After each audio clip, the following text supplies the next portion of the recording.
الور الكحبه. عندنا اول حاجه اللي نصحوه هو ياخذ واحد نص كيلو الشريحه ونص كيلو ديال الثومه ونسيطروا الزيت البلديه، يبخر الشريحه والثومه، يقشر الثومه، يطحن الشريحه والثومه، يلوحهم في طنجره، يخوي عليهم الزيت البلديه، يعطي العافيه بالمهل، ويبقى يحرك حتى تبخر الرطوبه وبقى داك المعجون. يعمر قريعات يحطهم في الثلاجه، قرعه يحطها قدامه، ياخذ نص معلقه قبل الفطور قبل الغداء قبل العشاء قبل النعاس، راها ممتازه لواحد الدرجه خياليه. هذه واحد.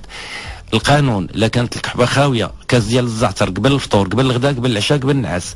اختصاص الا كان شي باس ما كاين، هذا السيد ياخذ واحد جوج لفتات بيضين يحكهم، يدردر فوق منهم سنيده، يحطهم في الطاكر، يخليهم واحد جوج سوايع ولا 3 سوايع. داكشي الكميه اللي عنده ديال اللفت غتطلق السيرو ديالها، ما يضيعش داك اللفت، يصفيه، ياكل اللفت على كل ساعه ما كان يهز معلقه صغيره يديرها في فمه يشربها، اللي في صدرو يخرج.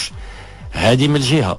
كتب اخويا الزعتر، مرددوش، خزامه، زعتره، ازير، نعناع، بيان سور لا عنده يعرف المرسيطه ومريجو اونكور حسن، بارك عليه. غير هذا يزيد البشليخه نفس المقدار لكل شيء، يطحن هادشي كله، ردو بودره مسحوق، ياخذ 4 معلقه قبل الفطور قبل الغداء قبل العشاء قبل النعاس. لا خلط هادو كله بالزربه يتشافى. حتى الوليدات الصغار ماشي مشكل؟ صغار ما يكونوش اقل من 7 سنين، لا هذاك تعطي فوق 7 سنين وتعطي غير راس المعلقه.